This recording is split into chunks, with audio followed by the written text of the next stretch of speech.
지난 영상에서 알아봤던 SCP 재단 최악의 숙적 혼돈의 반란. 재단을 아주 좋은 SCP 공급처 정도로 여기는 혼돈의 반란은 수시로 재단을 습격해 SCP와 연구자료들을 탈취하곤 하는데요. 하지만 단순히 SCP만 가져가는 것으로는 성에 차지 않나 봅니다. 혼돈의 반란은 아주 다양하고 기가 막힌 방법으로 재단을 괴롭힌다는 사실. 오늘은 혼돈의 반란이 재단을 빡치게 만드는 대표적인 방법 중 하나인 SCP의 숨은 능력 활용하기를 알아보도록 하죠.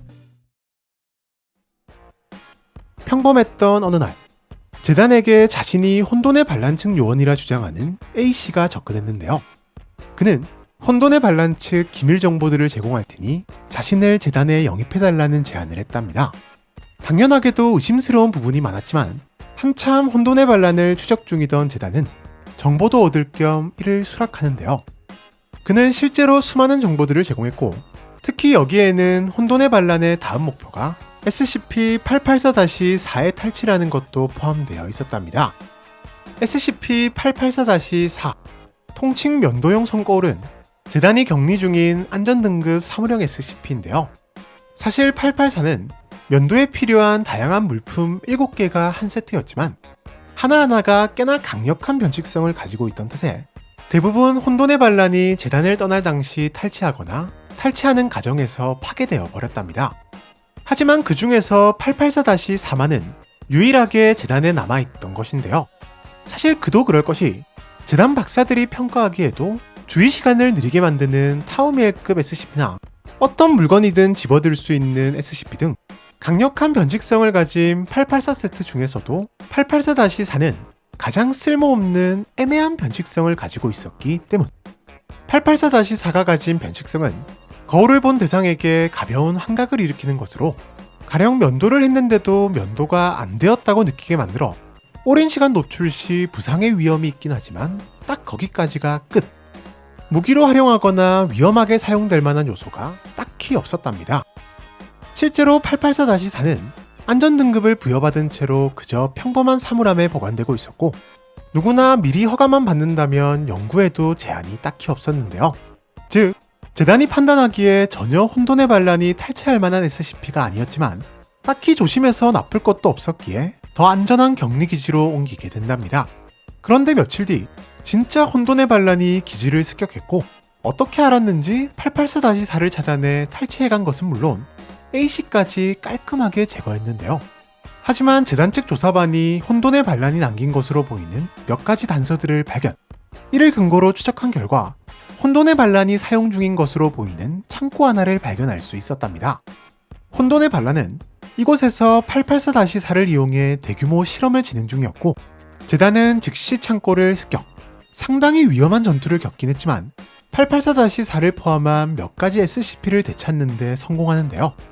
물론 SCP들을 되찾는 것까지는 좋았지만 재단 박사들은 오히려 비상에 걸렸답니다.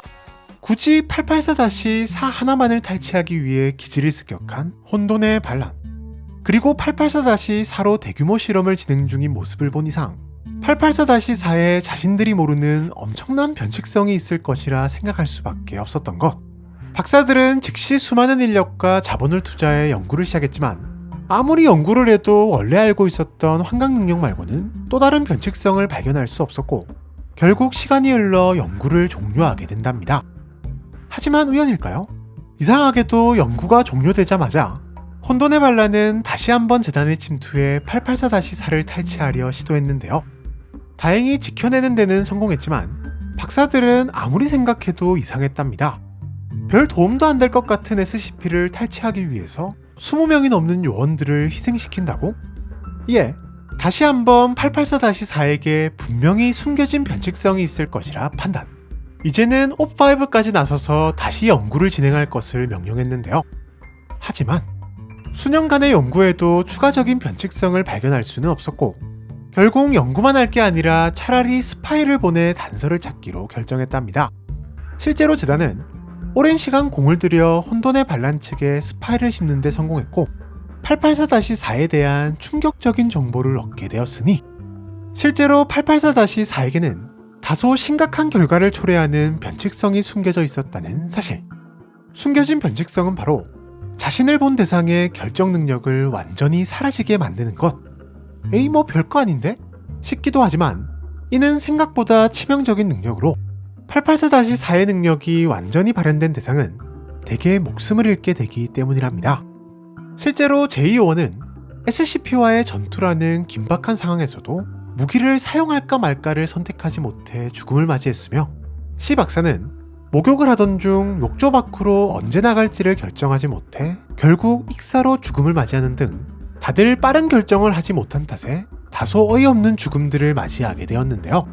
더군다나 그저 거울을 본 것만으로도 능력이 발현되는 데다 한 번 능력이 발동되면 치료 방법도 없는 탓에 더욱 치명적인 것이랍니다. 그렇다면 이렇게나 위험한 능력을 재단은 왜 알아내지 못한 걸까?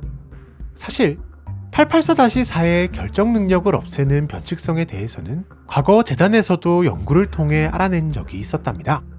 하지만 혼돈의 반란이 재단을 배신하기 전 관련 내용을 쏙 빼내서 가져가 버린 탓에 다른 박사들은 알지 못한 것인데요.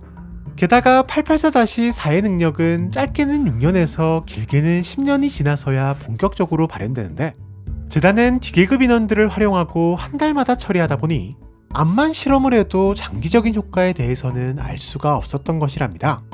결국 884-4의 실험에 참여했던 수백 명의 재단 요원들은 어느 순간 결정 능력이 사라져 어이없는 죽음들을 맞이했고 재단은 엄청난 인력 손실을 겪게 되는데요. 그런데 더 충격적인 것은 이 모든 것이 혼돈의 반란의 철저한 설계였다는 것. 네, 애초부터 혼돈의 반란의 진짜 목적은 884-4를 탈취하는 것이 아닌 재단이 884-4를 오랜 시간 연구하게 만드는 것이었는데요. A씨를 보내 재단이 884-4에 주목하게 만드는 것을 시작으로 실제로 884-4를 탈취한 것, 그리고 계속해서 탈취를 시도함으로써 재단 박사들로 하여금 이거 진짜 다른 변칙성이 있는 건가? 싶은 생각이 들게 만들어 계속해서 연구를 하게 만들었고 철저하게 짜여진 함정에 완벽하게 속은 재단은 엄청난 시간과 자본, 그리고 인재들을 잃고 나서야 연구를 멈출 수 있었답니다.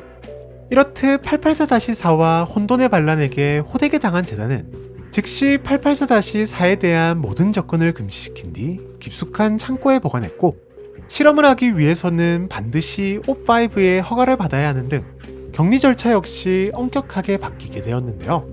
또한 혼돈의 반란이 재단에게 없는 정보들을 추가적으로 가지고 있을 것을 항상 경계하게 되었다고 하네요.